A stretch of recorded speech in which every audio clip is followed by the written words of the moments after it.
우리 하나님의 말씀 함께 보도록 하겠습니다. 오늘 이 밤에 하나님께서 우리 교회에게 주신 말씀은 열왕기 하 2장 8절에서 14절 말씀입니다.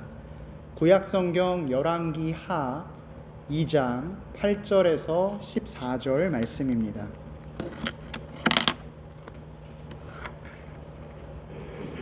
제가 가지고 있는 구약성경 561쪽에 나와 있습니다.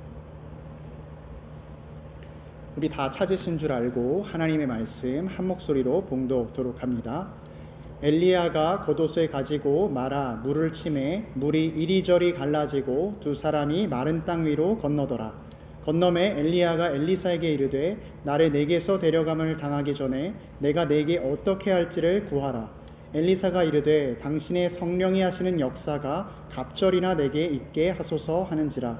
이르되 내가 어려운 일을 구하는도다. 그러나 나를 내게서 데려가시는 것을 내가 보면 그 일이 내게 이루어지려니와 그렇지 아니하면 이루어지지 아니하리라 하고 두 사람이 길을 가며 말하더니 불수레와 불말들이 두 사람을 갈라놓고 엘리야가 회오리 바람으로 하늘로 올라가더라. 엘리사가 보고 소리 지르되 내 아버지여 내 아버지여 이스라엘의 병거와 그 마병이여 하더니 다시 보이지 아니하는지라. 이에 엘리사가 자기의 옷을 잡아 둘로 찢고 엘리야의 몸에서 떨어진 겉옷을 주워 가지고 돌아와 요단 언덕에 서서 엘리야의 몸에서 떨어진 그의 겉옷을 가지고 물을 치며 이르되 엘리야의 하나님 여호와는 어디 계시니까 하고 그도 물을 치매 물이 이리저리 갈라지고 엘리사가 건너니라. 아멘. 저는 오늘 본문 말씀을 통해서 갑절의 역사를 구하라 라는 제목으로 주의 말씀을 선포하도록 하겠습니다. 오늘은 제가 질문으로 좀 설교를 시작하고자 합니다. 우리 사랑하는 성도 여러분, 여러분은 하나님을 어떤 분으로 알고 계십니까? 여러분에게 하나님은 어떠한 분이십니까? 종교개혁자 칼빈은 이 세상의 거의 모든 지혜는 두 부분으로 이루어져 있는데 하나는 하나님을 아는 지식이요 또 다른 하나는 인간, 자기 자신을 아는 지식이다라고 말했습니다. 특별히 두 가지의 지식은 따로 떨어져 있는 것이 아니라 아주 긴밀하게 연결이 되어 있는데 하나님에 대해서 알면 알수록 인간 자신은 자기에 대해서 알게 되고 인간 자신이 나 스스로에 대해서 알면 알수록 하나님에 대해서 더 알게 된다라고 이야기를 했습니다. 쉽게 예를 들어서 설명드리자면 내가 연약하고 무지한데 하나님께서는 힘이 있으시고 지혜로우시다. 내가 부패하고 타락했지만 하나님께서는 선하시고 의로우시다. 그러니까 나에게 모든 부정적이고 더럽고 안 좋은 것들이 있으면 있을수록 하나님께서는 그와 반대로 능력과 좋은 것과 선한 것이 있으시다라는 이야기인 것입니다. 신자의 삶은 이것을 발견하는 연속의 시간입니다.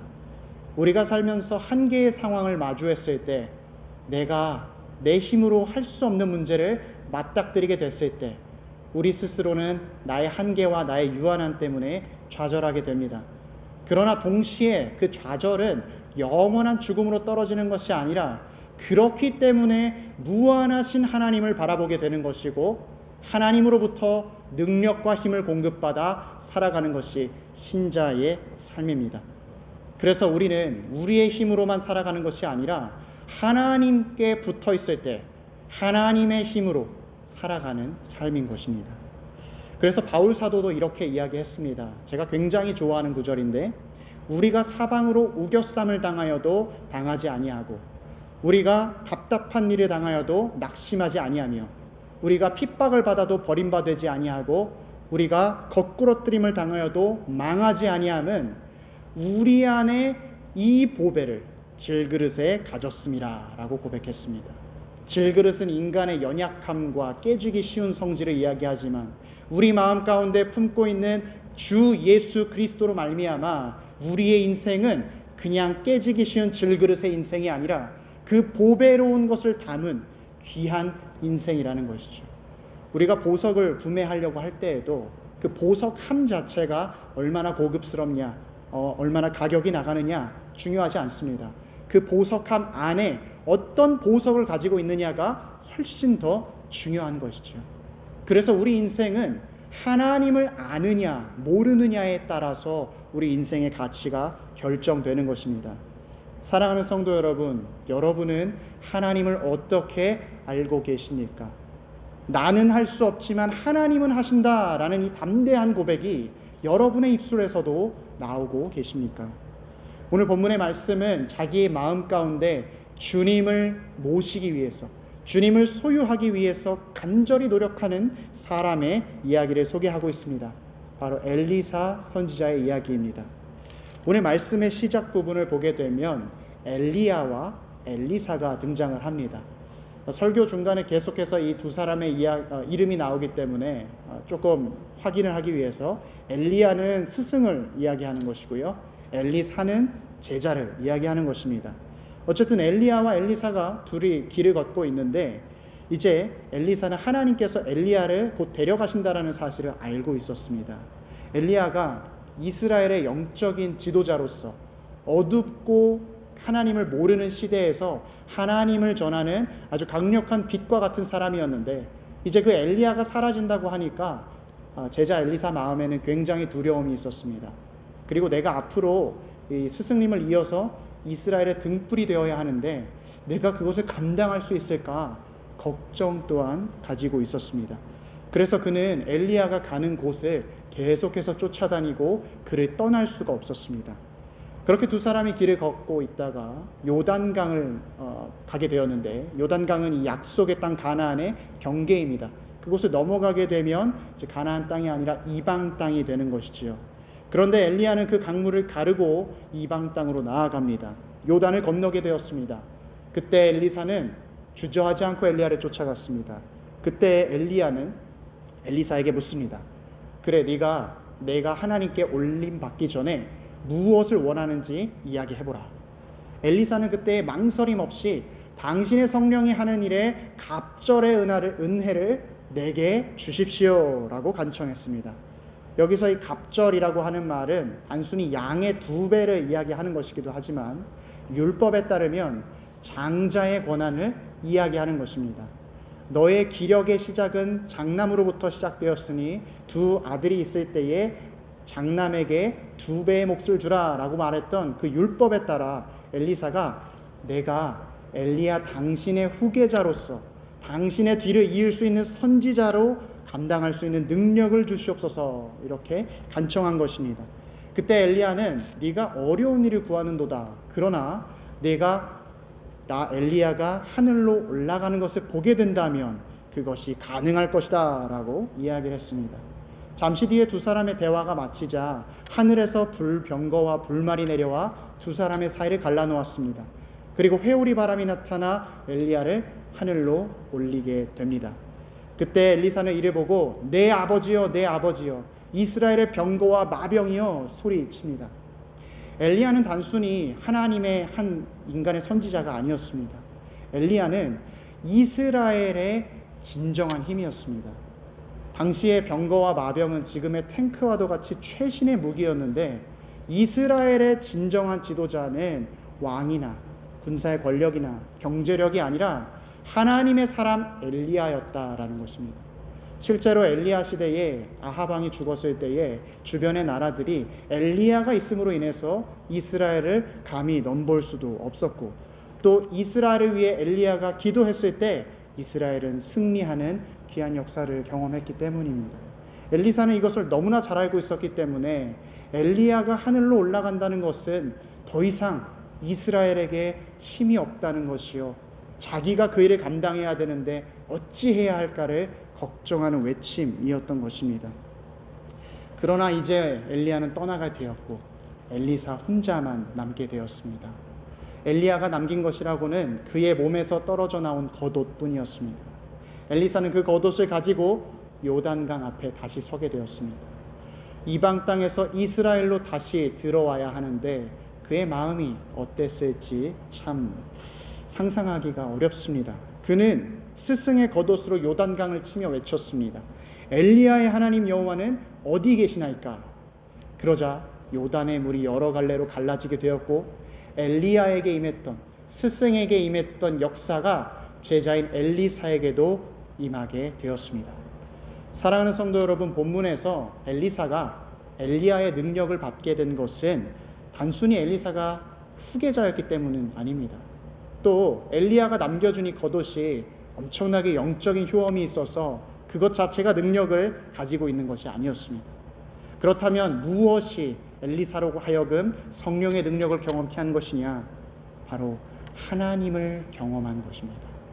엘리사에게 정말로 필요했던 것은 스승이 얼마나 뛰어났는지, 혹은 스승이 남겨준 유산이 얼마나 영적인 물건이었는지가 아니라 그 스승이 만났던 하나님을 그도 경험해야 했던 것입니다. 능력은 엘리야가 주는 것도 아니요, 그 물건에서 나온 것도 아니요, 오직 하나님으로부터만 나오기 때문입니다. 엘리야가 엘리사의 간청을 들었을 때 네가 어려운 것을 구하는도다 라고 말했던 이유가 바로 여기에 있습니다. 자기 자신이 성령의 능력을 주는 것이 아니라 오직 하나님께서만 그 능력을 주실 수 있는데 그 능력을 구하니 자기로서는 줄 수가 없다라는 이야기를 한 것이죠. 실제로 엘리사는 처음부터 선지자로 부름받았을 때 엘리야의 후계자로서 부름을 받았었습니다. 그러나 정작 그가 이스라엘의 선지자가 되기 위해서는 그냥 후계자의 타이틀이 아니라 하나님을 먼저 경험해야 했던 것입니다. 하나님께 이야기하고 하나님으로부터 말씀을 듣는 인격적인 만남이 엘리사에게는 필요했던 것입니다. 사랑하는 성도 여러분, 하나님과의 만남은 신자의 삶에 있어서 가장 중요한 요소 중에 하나입니다. 내가 단지 하나님을 지식으로만 아는 것이 아니라 체험하고 경험할 때 우리 마음 가운데에는 주님에 대한 확신이 자라나는 것이고 주님에 대한 사랑이 시작되기 때문입니다. 우리가 매주 십자가 예수 그리스도의 복음에 대해서 이야기를 듣습니다. 우리 주일학교 친구들에게 물어본다 할지라도 예수님이 왜 십자가에 달리셨니? 라고 질문하면 나의 죄 때문입니다 라고 고백합니다. 그러나 그 고백만으로는 정말로 예수 그리스도의 십자가가 나를 위한 것이다 라는 것을 체험하지 못합니다. 정말로 주님을 만나서 그 마음 가운데 주님이 나를 위해 돌아가셨다라는 그 강력한 하나님의 임재가 있어야지만 주의 십자가가 그 사람에게 의미가 있는 것입니다. 그냥 다른 사람에게 이야기를 듣는 것으로 내가 외운 것을 이야기한다고 해서 하나님의 사랑과 능력을 경험할 수 있는 것이 아닙니다. 주님을 만남으로 인해서 내가 이전에 가졌던 경험과 지식과 나의 모든 것이 새롭게 정립되고 그로 인해서 주 예수 그리스도의 능력과 은혜를 경험하게 되는 것입니다. 주님을 만났을 때에 이전에는 내가 알지 못했던 주님의 능력을, 이전에는 내가 깨닫지 못했던 주님의 은혜를 비로소 경험하게 되는 것이죠. 사랑하는 성도 여러분, 엘리사를 한번 다시 생각해 보십시오. 엘리사는 이미 오래전부터 엘리야의 제자로 준비가 되어 왔습니다. 엘리야가 수많은 기적을 행했을 때 엘리사는 그것을 보고 들었었습니다. 갈멜산에서 불을 내리는 기도를 엘리야가 했다더라. 또 하늘이 닫혔을 때 비를 내리게 했던 엘리야의 기도가 있었다더라. 엘리사는 모든 것을 듣고 알고 있었습니다. 그러나 그가 이 모든 것을 알고 있었음에도 불구하고 마음 가운데는 여전히 부족함을 느끼고 있었습니다. 하나님을 지식으로만 알았지 체험하지 못했던 것입니다. 그래서 그가 간청했습니다. 성령의 은사가 갑절이나 내게 있게 하여 주시옵소서. 이것은 단순히 내가 청출어람으로 엘리야보다 더 나은 선지자, 더 좋은 선지자가 되겠다는 그런 포부가 아니라 나도 당신이 경험했던 하나님을 경험케, 내가 하나님께서 나를 쓰신다라는 것을 경험케 하길 원합니다 라는 간청이었습니다. 그리고 오늘 본문에서 마침내 엘리사는 하나님을 만나게 되었습니다. 불말과 불병거가 나타나고 그 하나님의 회오리 바람이 엘리야를 데리고 올라가는 것을 직접 목격하게 된 것입니다.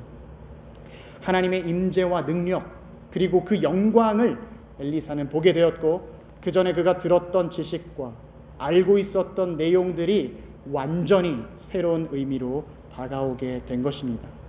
이전까지 엘리야는 위대하다라고 생각했던 그는 엘리야와 함께 하시던 하나님이 위대하다라고 생각하게 되었고, 엘리야를 통해서 하나님이 일하시는데 나도 언젠간 일할 수 있겠지라고 생각했던 그가 이제 하나님께서 나와 함께 하신다면 나도 일할 수 있다는 담대함을 갖게 된 것입니다. 그래서 그는 이제 요단강 앞에 섰습니다.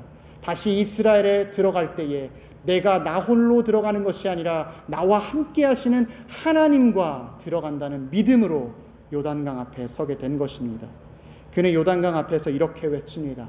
엘리야의 하나님은 어디에 계십니까? 이것은 몰라서 묻는 의문의 질문이 아닙니다. 엘리야의 하나님은 지금 나와 함께 하시고 내가 하나님과 함께 하기에 하나님의 일을 감당할 수 있습니다라는 아주 확신에 찬 고백이었습니다. 사랑하는 성도 여러분, 오늘 우리에게도 하나님과의 이러한 만남이 필요합니다. 단순히 교리를 아는 것이 아니라 정말로 예수 그리스도의 십자가가, 그분이 흘리신 보혈이 나의 죄를 깨끗게 하신다라는 것을 알아야 하는 것이고, 내가 성경의 지식으로만 알아서 하나님께서 많은 일을 행하셨다라는 것을 머리로만 아는 것이 아니라 정말로 주님이 나를 사랑하신다는 사실을 경험해야 되는 것이고, 예배 시간 가운데 주님이 나를 만나 주신다는 주님의 임재를 경험해야지만 우리의 지식과 우리의 생각과 우리의 모든 경험들은 의미가 있어지는 것입니다. 하나님과의 이러한 만남이 있을 때에 우리의 삶은 힘을 얻고 새로워지는 것입니다. 그렇다면 우리가 어떻게 주님을 만날 수가 있겠습니까?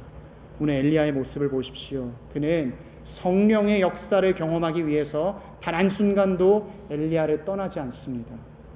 우리가 오늘 읽지는 않았지만 말씀 1절에서부터 7절까지를 살펴보게 되면 엘리야와 엘리사의 이 여행 여정을 굉장히 자세하게 다루고 있습니다.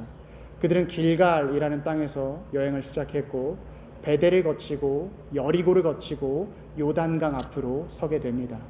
이 지역을 쭉 돌아볼 때에 엘리야는 엘리사에게 이야기합니다. 내가 여기 머무르라. 그러나 엘리사는 그 이야기를 듣고 내가 죽기까지 당신을 떠나지 아니하겠나이다 라고 대답했습니다. 엘리사는 단순히 엘리야가 이제 하늘로 올라가게 되면 내가 그 뒤를 이어서 선지자가 되면 된다라고 생각한 것이 아니라 내가 선지자의 역할을 감당하기 위해서는 반드시 하나님을 만나야 하는데 내가 그 방법을 모르니 엘리야를 쫓아야겠다라고 생각한 것입니다. 이것은 단순한 고집이 아니었습니다. 내가 하나님을 만나야지만 된다는 절박함과 간절함이었습니다. 하나님을 만나고자 하는 사람은 그 마음 가운데 하나님에 대한 사모함이 있습니다. 이 세상은 계속해서 악해지고 마지막 때가 되면서 하나님은 이 사모함과 간절함이 사라질 것이라 말씀하셨습니다. 마지막 때를 이야기하는 요한계시록 3장에는 라오디게아 교회를 책망하는 주님의 말씀이 이렇게 기록되어 있습니다. 내가 너의 행위를 아노니 너는 차지도 아니하고 뜨겁지도 아니하도다. 너가 차든지 뜨겁든지 하기를 원하노라. 너가 이같이 미지근하여 뜨겁지도 아니하고 차지도 아니하니 내 입에서 너를 토하여 버리리라. 마지막 때가 다가올수록 주님을 만나야겠다는 사모함이 사라지고 미적지근한 신앙만이 남게 된다는 것이죠. 우리가 음식을 만들었을 때 그 만든 음식을 따끈따끈한 음식을 먹으면 맛있습니다. 그러나 그것을 하루, 이틀 묵혀놓고 먹으면 썩어서 먹을 수 없을 뿐만 아니라 맛도 완전히 변해버립니다. 미적지근한 신앙이 바로 그것과 같습니다. 미적지근한 신앙은 하나님을 기쁘게 할 수가 없습니다. 사랑하는 성도 여러분, 우리의 마음 가운데 하나님을 만나야겠다라는 간절함이 있으십니까? 주님을 만나기를 갈망하는 그 갈급함과 목마름이 있으십니까? 시편 기자는 하나님이여 사슴이 시냇물을 찾음과 같이 나의 영혼이 주님을 갈망합니다 라고 노래했습니다. 여기서 사슴이 물을 찾아 먹는다는 것은 그냥 깊은 산속 옹달샘에서 다람쥐가 물만 먹고 가지요 하는 내용이 아닙니다. 사슴은 반드시 그 물을 먹어야 하고 그 물을 먹지 않으면 죽음에 이르기 때문에 그 마음 가운데 필수적, 생존적으로 그 물을 찾아 헤매는 것입니다. 우리에게 하나님의 만남은 어떻습니까? 있어도 좋은 것, 없어도 그만인 것, 이런 것입니까? 아니면 정말로 내가 생존하기 위해서, 나의 삶을 위해서 하나님을 만나야 한다라는 마음이십니까? 엘리사에게 하나님을 만나야 하는 것은 생존의 문제였습니다. 하나님을 만나지 못한다면 그는 자기의 어떠한 것도 할 수 없음을 고백하게 되었습니다. 그래서 그는 끝까지 포기하지 않았고 엘리야를 쫓아다니며 하나님의 임재하심을 경험케 된 것입니다. 사랑하는 성도 여러분, 간절함이 없으면 만남이 없습니다. 사모함이 없으면 체험도 없습니다. 그렇다면 우리가 하나님을 만나기 위해서 이 간절함을 어떻게 유지하고 이 간절함을 어떻게 사용해야겠는가? 오늘 엘리사는 내 안에 계신 성령님의 음성에 귀 기울이기를 원했습니다. 엘리사가 요단강 앞에 섰을 때에 엘리야의 하나님 여호와는 어디 계시나이까? 라고 외쳤을 때 그는 마음 가운데 하나님이 나와 함께 하신다는 사실을 확신했습니다. 그리고 성령님께서 그 겉옷을 들어서 요단강을 치라라고 말씀하셨기에 그 말씀에 순종하고 요단강 앞에서 기적을 행하게 된 것입니다. 성령님의 음성에 순종했을 때 엘리사는 엘리야에게 임했던 능력을 경험케 된 것입니다. 우리도 마찬가지입니다. 엘리야에게 임했던 하나님은 지금도 동일한 하나님이시고 엘리사에게 권능을 부여하셨던 성령님은 우리에게도 권능 주시길 원하시며 지금 이 시간 우리에게 말씀하시는 분이십니다. 우리가 사람들과 함께 대화하고 생활할 때에 내가 이 말을 해도 될까? 이게 도움이 될까? 생각이 든다면 그것이 바로 성령님의 음성입니다. 내가 어떤 일을 해야 하는데 이것이 옳은 일일까 생각이 들었다면 그것이 성령님의 음성입니다. 내가 유혹을 받았을 때 하나님께서 이 일을 기뻐하실까라는 생각이 들었다면 그것이 성령님의 음성입니다. 성령님의 음성을 따라 행할 때 우리는 능력을 경험하게 됩니다. 성령님의 음성을 순종할 때 우리는 하나님의 은혜를 보게 됩니다. 엘리사가 요단강 앞에서 성령의 인도하심에 따라 행했을 때 그는 주님과 교제하게 되었고 주님의 임재를 경험하게 되었으며 기적을 체험하게 되었습니다. 우리도 매 순간, 매 예배 시간 성령님의 음성에 귀 기울이기를 축복합니다. 내가 하나님의 말씀에 순종해야지 간절함과 사모함을 가질 때 요단강이 갈라지는 기적을 우리의 삶에서도 경험케 될 것입니다. 바라기는 오늘 밤이 주님의 음성을 외면치 않는 복된 밤 되기를 축원합니다. 매일 매 순간 주님의 음성을 따르겠다 결단하기를 축복합니다. 그래서 주님께서 지금 이곳에 우리와 함께 계시고 우리에게 말씀하신다는 사실을 머리로만 아는 것이 아니라 우리의 전심으로, 우리의 영혼으로 경험하게 되는 우리 모두가 되길 주님의 이름으로 축원합니다. 아멘.